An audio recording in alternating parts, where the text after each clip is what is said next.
Are you comfortable? Are you sitting in your favorite Adventure with the Angels chair?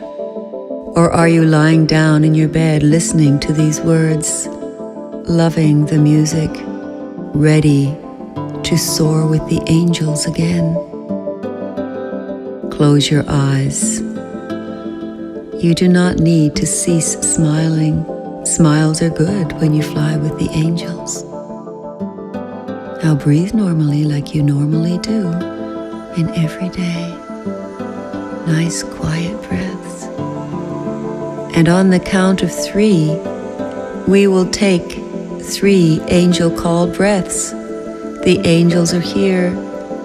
Say in your mind, angels, draw near. Come close, for I wish to fly on adventure tonight with Dragon. And so, they are here. Breathe deep angel call breath after the count of 3. 1, 2, 3.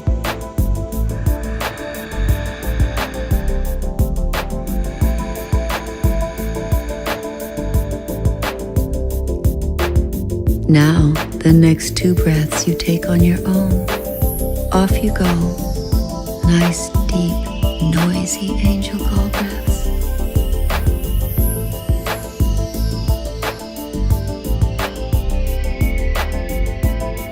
And it is done.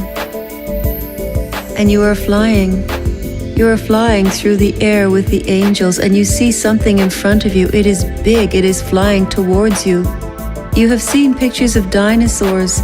Could this be one of those flying dinosaurs? But it doesn't look like that, for it is very fat and fleshy, and the colors of its skin are like greens and golds and turquoises and peacock colors shimmering with purples.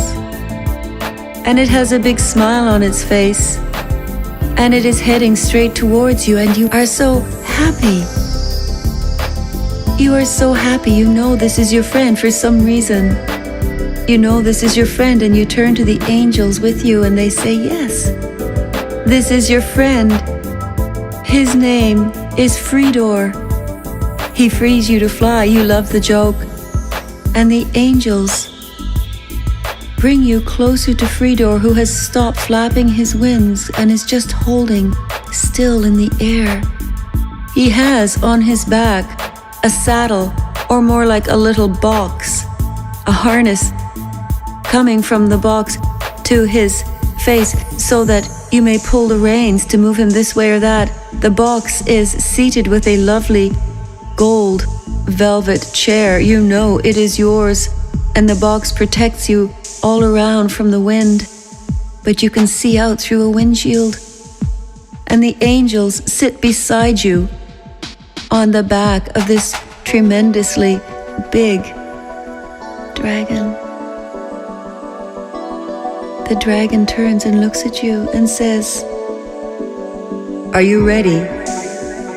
And you say yes. And it says, our adventure is to fly over the planet and to find any place where there is sadness or pollution or war or heavy natural disasters such as hurricane or tidal wave or flooding. And we will go and we will bring the light of the angels to help the people there. Are you ready? Oh yes, you are ready.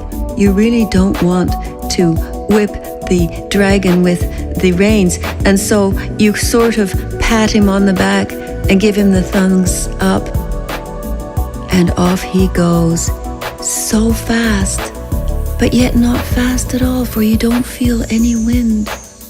You just feel the marvel of knowing you are moving. And you look down and you are not even dizzy. You are high enough that you see the planet. You can see the tops of the trees, but you are getting higher now so that you can see fields and lakes and rivers, and it looks like a painting. And then, just like you imagine Santa Claus must feel on the night of Christmas Eve, his reindeer galloping around the planet, you feel you are galloping around the planet. And you see some places it is nighttime. Some places the moon is shining. And some places you see the sun is out, and some fields are flooded with the sunshine, and in some places the sun is hidden behind the clouds, but still you move. Until you see ahead, way before your dragon friend has seen it, you see a cloud. You do not know what it is, but it is not a cloud from the heavens covering the land. It is a cloud that seems to come up from the land. You can see through it, but you know it is a cloud. The angels tell you this is a cloud of unhappy energy. And so you call out to Fridor and say, Fridor, it is over there. Don't you see? And he looks and he says, you are right. And he zooms you over towards the cloud, but you do not hover over it. You are not touched by it. He says, no, the first thing we must do is we must net this cloud. And he says, is it your desire that we net this cloud? Put a big net around it so we can haul it away. You think that's a marvelous idea, and you say, yes, I want that to be done. And so it shall be done, says Fridor, and he breathes his fiery breath that you had not seen before. And yet the breath, though it be fiery, it surrounds this cloud, and you see it holds the cloud in a golden net. The fire becomes a net of fire, and it lifts this cloud. And Fridor says to you, now, do you wish this cloud to be sent away to God to cleanse? Oh yes, you say. So Fridor passes the clouds to awaiting bands of angels. There are so many of them you could not even count if you tried. And as soon as he hands it to the angels, they take it and they disappear. And you feel a big explosion, just like on the 1st of July, beautiful fireworks explosion. Fridor says to you, they have taken the cloud. They have given it to God, and he has said, I transmute it into light. You feel shivers all over. You did this. You found the cloud, and you got rid of it. And you look at the land now, and you see that there is a sense of peace. Fridor says, we will push our nose just into that space where the cloud had been, just our nose, just to see if it's all right, if everything is good. And so he moves very quietly forward, very carefully, until your nose feels, just your nose, feels a warmth as if someone had surrounded it with a beautiful light. That is the light of God blessing this land. Your job is done. You lean back in your box. You feel the shivers again. My job is done.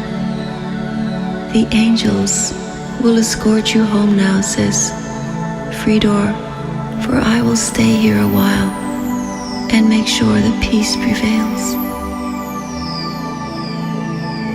And as you listen to the music, you know you are back in your chair or your bed in your own house, safe and happy, for you with the angels, with your beautiful dragon Fridor, and with God and the heavens. You have saved the world from more unhappiness. You have found it and removed it, and all is well.